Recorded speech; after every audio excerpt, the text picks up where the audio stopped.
কাশ্মীরে সন্ত্রাসী হামলার পর ভারত সিন্ধু পানি চুক্তি বাতিল করায় অনেকের মনে প্রশ্ন জাগছে, এতে পাকিস্তানের উপর কি প্রভাব পড়বে?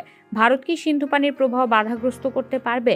পারমাণবিক শক্তিধর দুই প্রতিবেশী দেশের মধ্যে বিভিন্ন বিষয় নিয়ে বহু বছর ধরে উত্তেজনা চললেও সিন্ধু পানি চুক্তি স্থগিতের মতো কোনো পদক্ষেপ দেখা যায়নি। কিন্তু এবার কাশ্মীরের পেহেলগাম পর্যটকের উপর হামলায় ২৬ জনের প্রাণহানির ঘটনায় ভারতের নেয়া কঠোর পদক্ষেপের অংশ হিসেবে এই চুক্তি স্থগিতের ঘোষণা দেওয়া হয়েছে।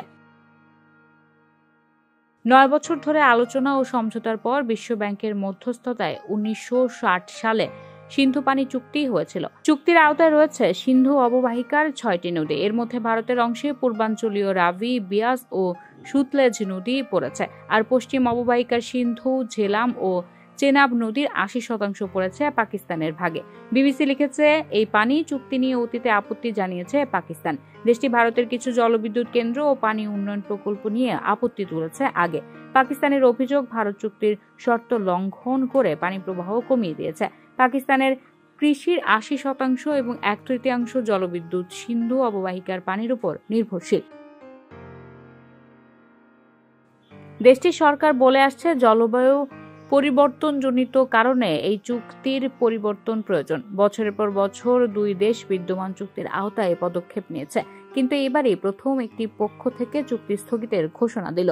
ভৌগোলিকভাবে সিন্ধু অববাহিকার উজানের অংশে ভারত, ফলে অবস্থানগত কারণে ভারতের সুবিধাটা বেশি। কিন্তু চুক্তি স্থগিতের মানে আসলে কি? ভারত কি সিন্ধু পানি ধরে রাখতে পারবে, অথবা সিন্ধুর পানি অন্যদিকে প্রবাহিত করতে পারবে, যা থেকে পাকিস্তান বঞ্চিত হবে?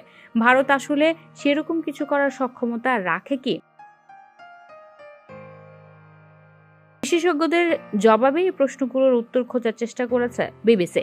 বিশেষজ্ঞরা বলছেন, ভরা মৌসুমে পাকিস্তানের অংশের পশ্চিমাঞ্চলীয় নদীগুলো হাজার হাজার কোটি ঘনমিটার পানি ধরে রাখা ভারতের পক্ষে প্রায় অসম্ভব। এত বিশাল পরিমাণ পানি ধরে রাখার মতো অবকাঠামো কিংবা পানি সরিয়ে নেওয়ার মতো বিস্তৃত খালেরও অভাব রয়েছে ভারতে। বিশেষজ্ঞরা বলছেন, সেটি করলে ভারত নিজেই ঝুঁকির মধ্যে পড়বে। নিজের ভূখণ্ডের মধ্যে বন্যা তৈরি হতে পারে, কারণ ভারতের বাঁধগুলো পাকিস্তান সীমান্ত থেকে অনেক দূরে। তবে এখন কোনো সতর্কতা ছাড়াই ভারত তার জলাধারের পলি অপসারণ করতে পারে। এর ফলে ভাটিতে অর্থাৎ পাকিস্তানের ক্ষতির কারণ হতে পারে। সিন্ধুর মতো হিমালয়ের নদীগুলো উচ্চ মাত্রায় পলি জমে, সেগুলো দ্রুত বাঁধ ও ব্যারেজে জমা হয়। ফলে হঠাৎ পলি অপসারণ করলে ভাটির অংশে গিয়ে তা বড় রকমের ক্ষতির কারণ হতে পারে।